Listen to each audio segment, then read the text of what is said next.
Good morning. Welcome back. Remember, we do this every Monday through Friday. It drops at 6 a.m. Obviously, you can watch it whenever. And this week, we have been sticking in the Psalms with my man, David. Today, we're going to be looking at Psalm 23, which is probably the most well-known psalm out there. Let's read. Psalm 23. The Lord is my shepherd, I shall not want. He makes me lie down in green pastures. He leads me beside still waters. He restores my soul. He leads me in paths of righteousness for his name's sake. Even though I walk through the valley of the shadow of death, I will fear no evil, for you are with me. Your rod and your staff, they comfort me. You prepare a table before me in the presence of my enemies. You anoint my head with oil, and my cup overflows. Surely goodness and mercy shall follow me all the days of my life, and I shall dwell in the house of the Lord forever. All right, so obviously because it's such a world-renowned psalm, I think it's one of those that we can easily just read over it and not actually hear it, actually hear the message that David is sending and the place that he's writing from. Now, in the first verse, the Lord is my shepherd, I shall not want. Now, I don't know about you, but I'm no shepherd. I've never been around sheep. I'm from Jersey originally. I live in Florida now. But I wasn't raised around animals. But what I have learned about sheep, and maybe you were, sheep are dumb. They're very, very dumb animals. They will wander off really easy. They'll even walk off of a cliff. Like, they're not very intelligent.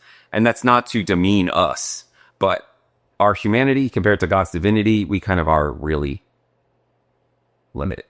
David uses this shepherd imagery because David was a shepherd. He knew exactly what a shepherd did. He knew the heart of a shepherd. And so for those of us who don't and have never been a shepherd before, shepherds' main objective is to protect the flock and to guide the flock. And David is saying, God, you're that for me. You protect me and you guide me. And at the end of the psalm here, he talks about his rod and his staff. So the rod was used for correction. So if a sheep started going the wrong way, he would gently push them back into the flock. And the staff was meant to guide and to direct the whole flock so it's all going in the same direction. This is what God was to David. And I think all too often we get the idea of correction or discipline confused with the idea of retribution or getting in trouble. It's not the same thing. I discipline my children because I want them to be healthy human beings and hopefully give of themselves to society and to the world as they grow older. Also, you can think about discipline in a way of learning something. So my daughter is in dance. She is learning the discipline of ballet. It has a very particular way about it, a particular order, a particular technique that she has to learn. She can't just go do her own thing. If she does, she's not going to actually learn the discipline of ballet. And so God's discipline is the same way. He is discipling us in his way. I love the correction of God. I love the discipline of God because I know I am like a sheep. I end up wandering away in my own head or in my heart throughout the day and don't even realize it until I feel the boom, boom, boom to push me back into the flock. I'm like, oh, whoops. I was heading for a cliff and didn't even realize it. David knows this so well that he's saying that, God, you're my shepherd. You do these things.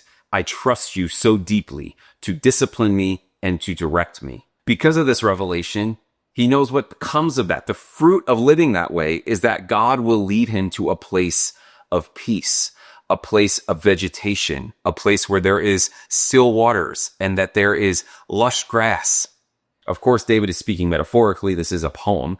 And so he's relating it to his soul. This is where his soul ends up when he sees God as his shepherd, as his protector and the one who is guiding him. He ends up in a place of peace, a place of fruitfulness. And to the opposite of that, if the sheep was to just go off, he ends up in a place, I end up in a place, you end up in a place, we end up in a place of vulnerability, of danger, and of potential harm. But somehow our minds always convince us that we know the better way. And again, this isn't something that's conscious. It's just what happens in our soul throughout the day. Oh, I know how to do this better. I'm going to take control. I'm going to lord my life. And then we find ourselves hanging off a cliff, calling out for Shepherd Jesus to come and rescue us. And he will. But we don't have to end up there. If we stay close to him, to his rod and his staff, they will comfort and they will guide us. The last thing I want to point out in this psalm is how David uses such incredible language to describe what happens when we encounter God and we trust him this deeply. That whatever enemies are in our life, it doesn't say that he raises up an army and destroys them. No, what does he do? He sets a table in the presence of his enemies. God is so in control. God is so trustworthy that he doesn't have to do a big pizzazz song and dance around the enemies. He literally just sets a table and says, hey, David, come sit down and let's eat. Like, that's true power right there, where you're not fretting, you're not freaking out, you're not getting all, worked up when enemies come around you. Instead, because of his deep trust and faith in God, God sets a table for him in the presence of his enemies. And then it says he anoints his head with oil and his cup overflows. This is just a picture of ultimate fulfillment, satisfaction, and protection. And he concludes this psalm with, I shall dwell in the house of the Lord all the days of my life. And we talked about this in a few of our devotions this week. But David was obsessed with dwelling in the house of the Lord. And that just simply means to dwell in God's presence, to remain with him, to abide with him, to set up shop in God's house and just plant down there and live from that place. I must say, is much easier said than done. But once we taste of God, we want nothing else. It's like David said, your love is better than wine. Your love is better than life. In my world, I'd say your love is better than ice cream. Your love is better than that first cup of coffee in the morning. Like God, those things that just bring me little bursts of joy in life. His love is so much better than that. And once I taste of that, I want nothing else. There is no other love. There is no other person. There is no other thing in this life that can satisfy the way he does.